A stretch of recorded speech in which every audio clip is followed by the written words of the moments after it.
사람하고 인사 나누겠습니다. 사랑합니다. 잘 나오셨습니다. 축복합니다. 감사합니다. 육상 경기 선수가 줄곧 1등을 달리다가 마지막 피니시 라인에서 추월을 당해서 승리를 놓친다면 그것만큼 황당하고 억울한 일도 없을 것입니다. 실제로 육상 경기를 보면 간혹 이런 황당한 일이 생기기도 합니다.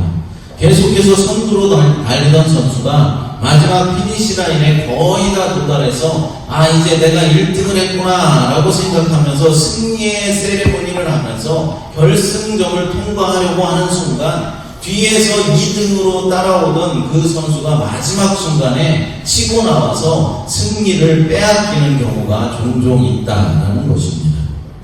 너무 미리 승리의 세레모니를 한 것이 실패의 원인이었습니다. 끝까지 최선을 다하지 못한 것이 실수였습니다. 마지막 순간에 방심한 것이 패배의 원인이 되었다는 것입니다. 그래서 우리는 무슨 일을 할 때든지 끝까지 최선을 다해야 하는 것입니다. 특별히 우리 믿음의 사람들은 하나님의 일을 하는 데 있어서 중간에 포기하거나 마무리를 제대로 하지 못해서 패배하는, 실패하는 일이 없도록 끝까지 최선의 노력을 해야 하는 것이며, 주님의 나라에 갈 때까지 이 믿음의 경주에서 승리하기 위해서 끝까지 최선을 다해야 한다는 것입니다. 오늘 본문의 내용은 이런 것입니다. 바사왕 고레스 왕의 칙령으로 이제 포로 생활을 하던 이스라엘 백성들이 귀환하여서 예루살렘 성으로 귀환하여서 느헤미야의 주도로 예루살렘 성의 무너진 성벽을 이제 재건하고자 이스라엘의 온 백성들이 힘을 합하여서 공사를 하고 있는 것입니다. 이 성벽 재건 공사에는 너나 할 것 없이 모든 백성들이 함께 참여하였습니다. 느헤미야의 치밀한 계획 아래서 공동체가 서로 도와서 조금씩 이제 무너진 성벽이 준수되고 있었습니다. 이제 허물어진 성벽은 다 메꾸어지었고 마지막으로 성문의 문짝들만 달면 이제 되었습니다. 그런데 바로 그때 이제 다 되었다고 마음을 놓을 만한 때에 대적들의 방해와 위협이 더 교묘해지고 거세졌다는 것입니다. 본문 1절과 2절 말씀 읽어보겠습니다. 산발락과 도비아와 아라비아 사람 게셈과 그 나머지 우리의 원수들이 내가 성벽을 건축하여 허물어진 틈을 남기지 아니었다함을 들었는데 그때는 내가 아직 성문에 문짝을 달지 못한 때였더라. 산발락과 게셈이 내게 사람을 보내어 이르기를 오라 우리가 우노 평지 한 촌에서 서로 만나자 하니 실상은 나를 해하고자 함이었더라. 아멘. 여기서 언급되고 있는 사람들 산발락, 도비아, 게셈 이 모두는 다 매국노들이었습니다. 그러니까 이스라엘 나라의 유익을 위하기보다는 자신들의 기득권을 지켜서 평안한 삶을 살아보고자 이방에 빌붙어서 사는 매국노들이었다는 것이죠. 이들은 느헤미야가 포로에서 귀환할 때부터 불편한 심기를 가지고 있었고 성벽 재건이 시작된 때부터 계속해서 느헤미야와 백성들의 성벽 재건 공사를 방해해 왔었습니다. 그런데 이제 성벽은 모두 세워졌고 문짝들만 달면 끝이 난다라는 소식을 듣고 이제는 성벽 재건을 주도하고 있는 느헤미야를 죽이기 위해서 오노 평지라는 곳에서 만나자라고 제안을 하고 있는 것입니다. 그렇습니다. 우리 원수 마귀 사탄은 우리의 믿음의 사람들이 하나님의 일을 완성해 나가는 것을 무척이나 싫어합니다. 그래서 어떤 방법을 사용하여서든지 우리가 하나님의 일을 하지 못하도록 방해를 하는 것입니다. 심지어 유인을 하고 협박을 하고 그래도 안 되면 죽이기까지 해서라도 하나님의 일을 방해한다는 것이죠. 여러분들도 아시다시피 지금 우리 교회는 이제 2년을 지나서 3년 차에 들어서고 있습니다. 물론 우리 교회가 우리가 교회 설립일을 이제 9월 마지막 주일로 하자라고 해서 아직 2주년이 지나지 않았지만은 사실 3년 차에 들어선 것이나 마찬가지입니다. 그동안 우리는 어떻게 해서든지 이 교회 공동체를 세워보려고 애썼고 기도해 왔습니다. 그런데 이제 예배당을 이전해야 하는데 이 이전 문제 때문에 사실 난관에 부딪히게 되었다라는 것이죠. 저는 기도 중에 이런 생각을 하게 되었습니다. 지금 닥쳐온 이 어려움, 이 난관만 이겨내면은 우리 교회는 반드시 든든하게 세워져 갈 것이다 라는 것입니다. 사랑하는 여러분, 이 고비만 지혜롭게 넘긴다면은 하나님의 은총이 우리 교회와 함께해 주실 것입니다. 그렇다면 어떻게 해야 우리가 이 어려움을 극복하고 하나님의 뜻에 합당한 교회로 세워나갈 수 있는 것일까요? 오늘 주신 본문의 말씀 느헤미야를 중심으로 예루살렘 성벽 재건의 모습을 살펴보면서 우리들에게 주시는 메시지를 들었으면 좋겠습니다. 첫째로 대적의 초대에 응하지 말아야 합니다. 그러니까 이 말을 우리들에게 지금 적용해 보자고 한다면은 마귀 사탄의 유혹에 넘어지지 말고 마귀의 유혹에 흔들리지 말아야 한다라는 것입니다. 본문 3절과 4절을 읽어봅니다. 내가 곧 그들에게 사자들을 보내어 이르기를 내가 이제 큰 역사를 하니 내려가지 못하겠노라. 어찌하여 역사를 중지하게 하고 너에게로 내려가겠느냐 하매 그들이 4번이나 이같이 내게 사람을 보내되 나는 꽃같이 대답하였더니 아멘. 대적들은 느헤미야에게 4번이나 사람을 보내서 만나자라고 제안을 했다라는 것입니다. 얼핏 보면은 화해의 초청 같지만은 그것은 느헤미야를 해하고자 하는 악랄한 음모였다라는 것입니다. 여러분, 마귀 사탄은 믿는 자 한 사람을 무너뜨리고 넘어뜨리기 위해서 끝까지 끈질기게 계속해서 회유하고 협박하면서 신자들을 유혹한다라는 사실입니다. 그래서 우리가 한번 어떤 유혹을 물리쳤다라고 해서 안심하면 안 된다라는 것입니다. 여러분, 새해가 돼서 이제 금연을 결심한 사람이 있습니다. 그런데 한 3일이 지나니까 담배가 피고 싶어서 이제 못 참겠습니다. 하지만 금연을 결심하고 아내와 이웃들에게 이제 떵떵거리며 이번만큼은 내가 반드시 담배를 끊겠다라고 공언했는데 여기서 무너지면 안 되지 이런 생각 때문에 그 고비를 잘 넘겼습니다. 그러면 이 사람이 담배를 정말로 완전하게 끊은 것일까요? 아닙니다. 유혹은 또 오는 것이죠. 다른 사람들이 담배를 피고 있는 것을 보면 나도 피고 싶어집니다. 화가 나는 일이 생기면 또 담배를 피고 싶어진다라는 것입니다. 1년을 넘게 금연을 해왔어도 크게 부부싸움 한번 하고 나서 화가 머리끝까지 치밀러 올라서 담배의 유혹을 받을 수도 있다라는 것입니다. 실제로도 오랜 시간 동안 금연에 오다가 한순간 화를 참지 못하고 담배를 다시 피우는 사람들을 많이 보아왔습니다. 마귀 사탄은 바로 이와 같이 우리의 믿음을 계속해서 무너뜨리려고 끈질기게 달려들고 있다는 것입니다. 그러므로 우리는 한 번의 유혹을 이겨냈다라고 해서 안심하고 만족하고 있을 것이 아니라 끝까지 주님의 나라에 갈 때까지 기도하면서 이 마귀 사탄의 유혹과 관계를 이겨내기 위해서 날마다 발부둥 쳐야 하는 것입니다. 느헤미야는 이미 대적들의 의도를 간파하고 있었습니다. 그래서 끈질긴 그들의 요구에도 응답하지 않았다는 것이죠. 성벽 재건을 중단하고 너희를 만나러 갈 수 없다라고 말하면서 대적들의 제의를 계속해서 거절하였습니다. 대적은 유대 공동체를 흔들고 이 성벽 재건 공사를 막기 위해서 지도자인 느헤미야를 제거해야 한다라고 생각했습니다. 그것은 맞는 판단이었죠. 그래서 그들은 느헤미야를 해하려고 했지만은 느헤미야를 죽이려고 했지만은 느헤미야는 속지 않았다라는 것입니다. 지금도 마귀는 교회를 흔들기 위해서 우선적으로 교회 공동체인 지도자를 공격합니다. 목사를 먼저 타겟으로 삼는다라는 것이죠. 지도자가 마귀의 실수에 넘어지지 않고 바르게 서게 하기 위해서는 그 역할을 제대로 감당할 수 있도록 공동체가 도와주어야 하고 기도해 주어야 하는 것입니다. 여러분, 만약 우리 교회에 목사인 제가 없다면 어떻게 되겠습니까? 교회의 존립 자체가 흔들릴 것입니다. 그래도 부족하지만 목사가 있기에 여러분들이 이곳에 이렇게 함께 모여서 예배를 드리는 것입니다. 목사가 없다면 여러분들은 다들 다른 목사를 찾아서 뿔뿔이 흩어질 것입니다.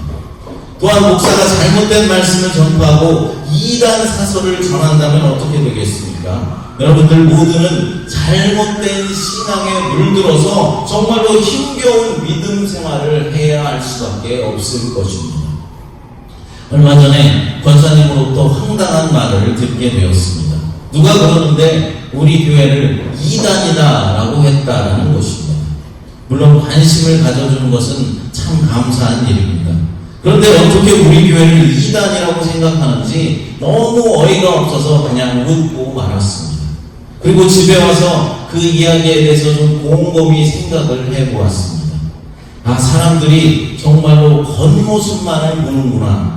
우리 교회가 건물도 없이 이 상록수에서 예배를 드리니까 사람들이 생각할 때는 제대로 된 교회 건물이 있고 그래도 십자가가 번듯이 달려 있어야 교회라고 생각하는데, 그렇지 않고 상록수 같은 곳에서 이 빌려서 예배를 드리니까 그렇게 생각하는구나 라고 생각했습니다.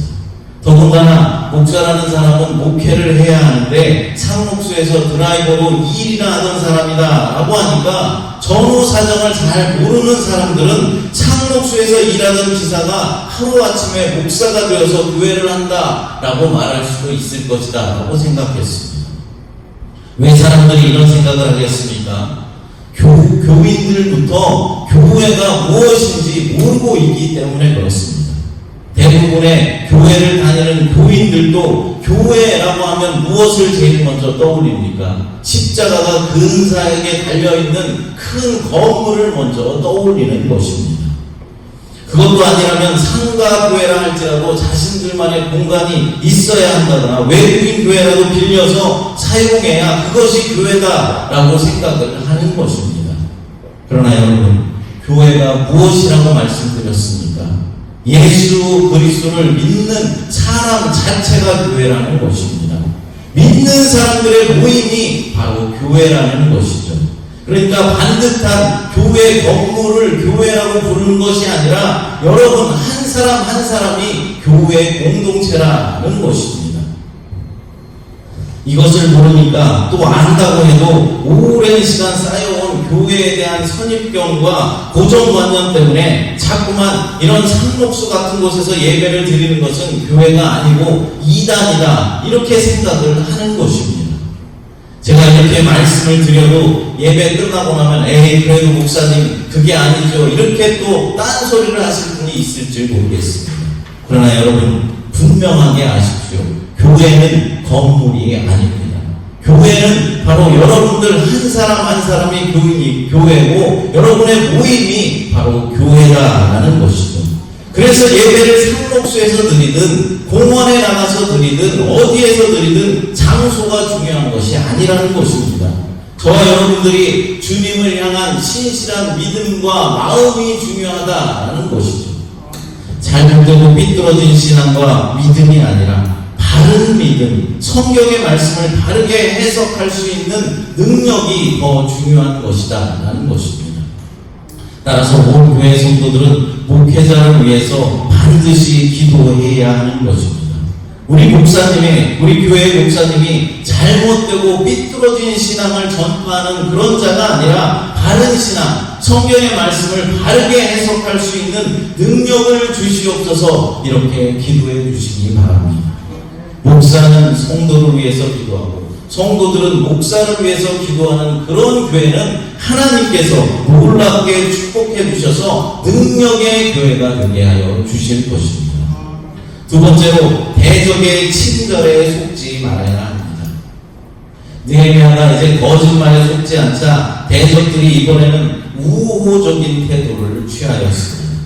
느헤미야가 모반을 꾀하고 있다라는 소문이 나서 그를 총애하는 바사 왕에게까지 들리게 되었다라는 것이죠. 그러니까 이제 내가 그것을 좀 해결해 줄 수 있을 것 같으니까 나와 만나자라고 자꾸 제안을 하는 것입니다. 여러분, 여기서 우리는 이스라엘의 역사에 대해서 좀 간략하게라도 알아야 할 필요가 있을 것입니다. 왜냐하면 이스라엘 역사를 모르면 지금 무슨 말을 하는지 잘 알 수가 없기 때문에 그렇습니다. 이스라엘은 어떻게 형성된 나라입니까? 야곱의 12명의 아들들이 이제 12지파를 이루어서 세워진 나라입니다. 원래는 왕이 없었죠. 근데 백성들이 계속해서 다른 나라처럼 왕을 세워달라라고 사무엘 선지자에게 요구하여서 이제 최초로 세워진 왕이 누구입니까? 바로 사울 왕입니다. 그러나 사울은 하나님을 거역하는 죄를 지어서 하나님께 버림을 받게 되었고, 사울 뒤를 이어서 이제 이스라엘의 왕으로 세워진 사람은 바로 다윗 왕입니다. 다윗은 지혜의 왕으로서 이스라엘의 태평성대를 이끌었던 왕이죠. 그리고 이제 그 다음 다윗의 대를 이어서 왕이 된 사람이 누구라고 했습니까? 바로 다윗의 아들 솔로몬이 왕이 되었습니다. 솔로몬도 아버지 다윗을 본받아서 이제 나라를 잘 통치했습니다. 그러나 그의 노년에 이방 여자들을 아내로 맞이하고 또 그 이방 나라들의 우상을 그대로 받아들이는 실수를 범하였다라는 것입니다. 그로 인하여서 솔로몬의 아들 때에 가서는 이스라엘의 이 나라가 둘로 나뉘어지게 된 것입니다. 마치 지금 대한민국에 남한과 북한이 있듯이 남유다와 북이스라엘로 나누게 되었다라는 것입니다. 남유다는 솔로몬의 아들 르호보암이 왕이 되었고, 북이스라엘은 이제 솔로몬 왕 때 솔로몬 왕국을 건축하는 일을 도맡아하고 감독했던 여로보암이 왕으로 세워지게 됩니다. 북이스라엘 왕들은 모두가 다 악하여서 하나님을 섬기는 일을 온전히 행하지 못하여서 결국에는 기원전 722년에 아시리아라는 나라에 의해서 멸망을 당하게 됩니다. 이어서 남유다도 587년에 바벨론이라는 나라에서 멸망을 당하게 되죠. 그리고 이제 바벨론은 이스라엘의 그 많은 인재들을 데리고 바벨론 포로로 이제 잡아가서 그곳에서 노예 생활을 시키게 됩니다. 그러나 영원할 것만 같았던 이 바벨론 왕국도 결국 어떻게 됩니까? 바사, 그러니까 페르시아의 등장으로 바벨론 왕국도 멸망하게 되는 것입니다. 그런데 오늘 본문은 바벨론이 페르시아에 의해서 무너지게 되고 바벨론 지역에 있던 이스라엘 백성들이 이제 포로로 바벨론에 끌려가지 않았습니까? 그 바벨론 포로들을 다시 고국으로 보내 무너졌던 예루살렘 성벽을 수축하게 하도록 허락해준 그런 이야기인데, 지금 산발랏과 도비야, 게셈과 같은 사람들이 방해를 하고 있다라는 것이죠. 이제 어떻게 방해했다고 합니까? 성경을 읽어보겠습니다. 6절과 7절입니다. 그 글에 이르기를 이방 중에도 소문이 있고 가슴으로 말하기를 너와 유다 사람들이 모반하려 하여 성벽을 건축한다 하니 내가 그 말과 같이 왕이 되려 하는도다. 또 내가 선지자를 세워 예루살렘에서 너를 들어 선전하기를 유다의 왕이 있다 하게 하였으니 지금 이 말이 왕에게 들린지라. 그런즉 너는 이제 오라 함께 의논하자 하였기로. 아멘. 느헤미야가 이제 모반을 꾀하고 있다라는 소문이 나서 그를 총애하는 바사의 왕, 그러니까 페르시아 왕에게까지 그 소문이 전해지게 되었다라고 말하고 있는 것입니다. 이게 무슨 말이겠습니까? 그러니까 지금 이스라엘 백성들은 바벨론 포로 생활에서 벗어나서 예루살렘에 와서 예루살렘 성벽 재건 공사를 하고 있지만은 이들은 완전하게 나라를 되찾은 것은 아니다라는 것입니다. 바벨론의 지배가 페르시아의 지배로 바뀐 것 뿐이다라는 것이죠. 바벨론 바벨론은 이스라엘을 향해서 강경 정책을 썼습니다. 그러니까 이스라엘 백성들을 바벨론으로 포로로 잡아가서 노예를 삼아서 그렇게 강하게 이스라엘 백성들을 다스렸다는 것이죠. 반면에 페르시아는 이스라엘에게 유화책을 썼습니다. 그래서 이제 너희들 다시 고향으로 돌아가서 무너진 성벽도 재건하고 너희가 섬기고 싶은 종교 그 하나님을 마음껏 섬겨라 라고 이렇게 풀어준 것입니다. 그런데 지금 어떤 소문이 퍼졌다고 했습니까? 바사 왕에게까지 그 소문이 전해졌다라는 것입니다. 유다 사람들이 모반을 꾀하고 있다라는 소문이 이제 퍼졌다라는 것이죠. 그러니까 페르시아의 왕에 대항하여서 유다의 독립적인 왕을 세우려 한다, 독립을 하려고 한다라는 것입니다. 이 문제를 내가 그러니까 해결해 줄 수 있으니까 나한테 와서 서로 만나서 이 문제를 한번 해결해보고 대책을 마련해보자 라고 계속해서 제안을 하고 있는 것입니다. 물론 이것은 모두 느헤미야를 해치기 위한 속임수였습니다. 느헤미야는 대적의 거짓말, 거짓 친절에 놀아나지 않았습니다. 느헤미야는 위축되기는커녕 그것은 모두 거짓말뿐이라고 말하면서 그의 제안을 단호하게 거절합니다. 대적은 목적을 이루기 위해서는 수단과 방법을 가리지 않는 것입니다. 거짓된 친절도 바로 대적들의 수법 가운데 하나라는 사실을 우리는 기억해야 할 것입니다. 마귀 사탄이 우리를 유혹하는 방법도 이와 같다라는 것이죠. 내가 위험에 빠져 있으니까 나와 대화를 한번 나눠보자. 내가 너를 도와주겠다라고 말합니다. 그러면서 돈을 주고 좋은 조건들을 제시하는 것입니다. 그리고 내 말을 들어주고 나를 인정도 해줍니다. 그러나 여러분, 내 말을 들어주고 나를 인정해주는 곳이라고 해서 우리의 믿음을 팔아먹을 수는 없는 것입니다. 돈을 주며 좋은 조건을 제시한다라고 해서 마귀 사탄의 사탕발림에 넘어가게 된다면 나중에 헤어나오기가 어렵게 된다라는 것이죠.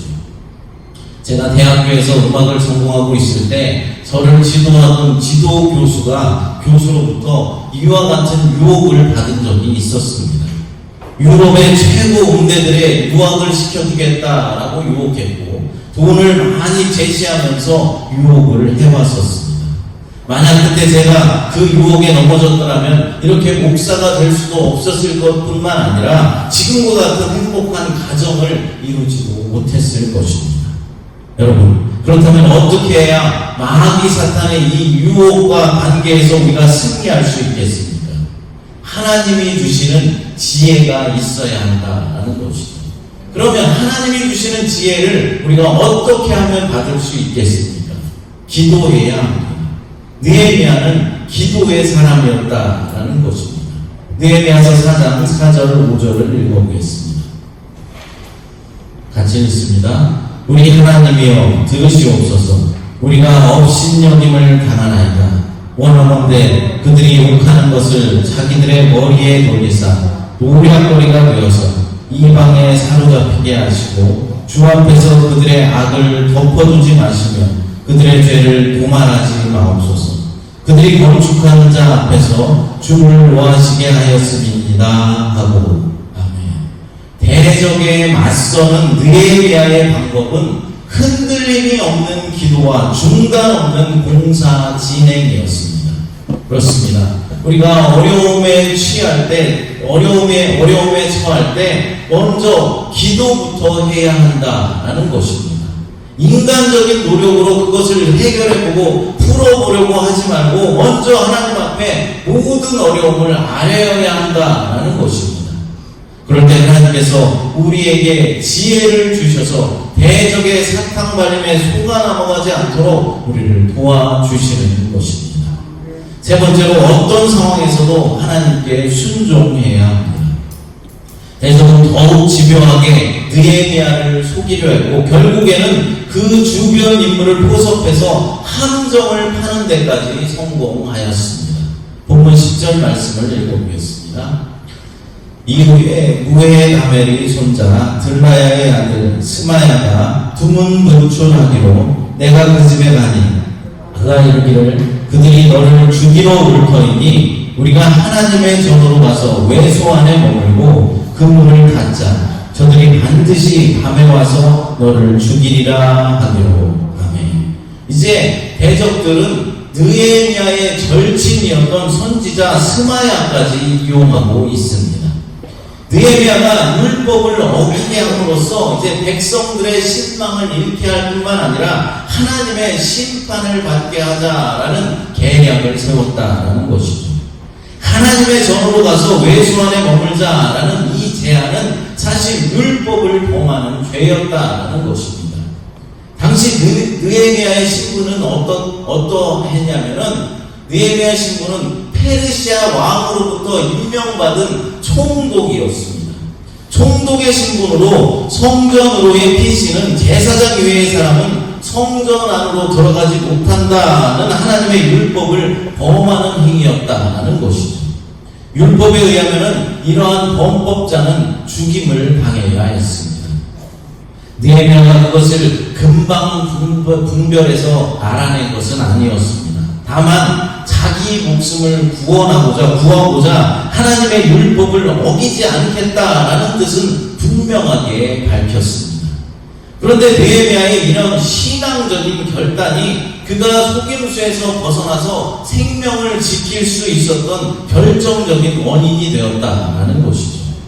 만약 느헤미야가 그의 말을 듣고 하나님의 말씀을 어겼다면 더 이상 유다의 지도자가 될 수 없었을 뿐만 아니라 성벽 공사도 물론 중단되었을 것입니다. 느헤미야는 어떻게 거짓 계략에 넘어가지 않을 수 있었습니까? 하나님의 말씀을 붙잡았기 때문입니다. 자신의 목숨을 구하기 위해서 율법, 그러니까 하나님의 말씀을 어기는 일을 하지 않았다라는 것이죠. 우리도 그래야 합니다. 나의 이익을 위해서 이것저것 괜찮아 라면서 세상과 자꾸만 타협하기 시작하다 보면은 우리의 믿음은 흔들리는 것입니다. 하나님의 말씀에 비추어서 어긋나는 일이 있다라고 한다면은 우리는 그것을 과감하게 배제해야 하는 것입니다. 내게 손해가 나고 내게 불이익이 온다라고 해도 하나님의 말씀 앞에서는 절대로 타협이란 있을 수 없는 것입니다. 그럼 구체적으로 어떤 것이 하나님의 말씀에서 어긋나는 것인지 우리가 어떻게 판단할 수 있겠습니까? 성경 말씀을 근거로 판단할 수 있는 것이죠. 그런데 우리가 성경 전체를 다 외우고 있거나 다 기억할 수 없고 또 기억한다라고 할지라도 실제 사건 하나하나에 적용하기가 매우 어렵습니다. 그럴 때 하나님의 뜻을 확인하는 방법이 무엇이겠습니까? 먼저는 세상법에 어긋나지 말아야 한다는 것입니다. 하나님의 법을 고사하고 세상법도 지키지 못한다면 그것은 제대로 된 신자가 아니라는 것이죠. 또 하나의 확인 방법이 있는데 그것은 바로 나의 양심의 소리를 듣는 것입니다. 하나님의 영이 함께하는 사람이라면 내 안에 계신 성령님께서 어떤 것이 바른 것이고 어떤 것이 하나님의 뜻인지 분명하게 알려주신다는 것입니다. 어떤 상황에서도 말씀을 붙잡는 자가 승리한다는 사실을 잊지 마시고 말씀 안에 거하시는 저와 여러분들이 되시기를 간절히 바랍니다. 사랑하는 여러분, 오늘 말씀 속에서 성벽이 이제 완공되어 갈수록 대적의 술수들도 교묘해지고 악랄해져 갈 때 느헤미야와 그 백성들은 어떻게 이 마지막 고비를 잘 넘기고 성벽을 완성할 수 있었겠습니까? 첫째로 대적의 초대에 응하지 않았다라고 했습니다. 그러니까 마귀 사탄의 유혹에 흔들리거나 넘어지지 말아야 한다라는 것이죠. 두 번째로 대적의 친절에 속지 않았습니다. 마귀 사탄은 때로는 광명한 천사의 얼굴로 가장하여서 우리 앞에 나타납니다. 세 번째로 어떤 상황에서도 하나님 말씀에 순종해야 하는 것입니다. 하나님의 말씀에 비추어서 어긋나는 일이 있다면 우리는 과감하게 배제시켜야 하는 것이죠. 우리 새마음교회가 이제 이전을 앞두고 어려움에 봉착했습니다. 어떻게 하면 이 어려움을 이겨내고 승리하여서 하나님의 뜻대로 우리 교회를 잘 세워나갈 수 있겠습니까? 앞에서도 말씀드렸듯이 지금 닥쳐온 이 어려움만 이겨낼 수 있다면 우리 교회는 든든히 세워져 갈 수 있을 것입니다. 이 고비만 지혜롭게 잘 넘긴다면 하나님의 은총이 우리 교회에 임할 줄로 믿습니다. 그럼 어떻게 해야 합니까? 마귀 사탄의 유혹에 흔들리지 말아야 합니다. 하나님의 말씀에 순종하며 나가야 합니다. 온 교인들이 합심하여서 간절하고 부르짖어 주님 앞에 기도하고 자신에게 주어진 역할들을 충실히 잘 감당해야 하는 것입니다. 우리 청년들은 청년들의 역할을 감당하고 집사님들은 집사님들의 역할을 잘 감당하고 목사는 목사로서의 역할을 잘 감당할 때 하나님께서 이 어려움을 이겨낼 수 있는 힘과 지혜와 능력을 주실 것입니다. 이스라엘 백성들도 자신에게 주어진 이 성벽 수축의 임무를 잠잠히 감당했습니다. 지도자로부터 백성들 한 사람 한 사람에 이르기까지 최선을 다해서 자기가 맡은 바 임무를 완수했다라는 것입니다. 새마음교회에 속한 우리들 모두도 교회 이전이라는 이 현실적인 도전 앞에서 한 사람 한 사람이 간절히 간구하면서 최선을 다해서 임했으면 좋겠습니다. 이 일은 나와는 상관없는 일이다. 이것은 내가 할 일이 아니다. 이렇게 생각하지 마시기 바랍니다. 이 고비만 넘긴다면 우리는 한 단계 성숙한 믿음의 사람으로 세워질 것이고 우리 교회는 놀라운 부흥을 이루어낼 수 있을 것입니다. 이 일에 앞장서서 주님의 이름을 높여드리는 저와 여러분 모두가 되시기를 간절히 축복합니다. 함께 찬양하고 기도하겠습니다. 전능하신 나의 주 하나님 찬양합니다. 하나님의 은혜에 감사합니다.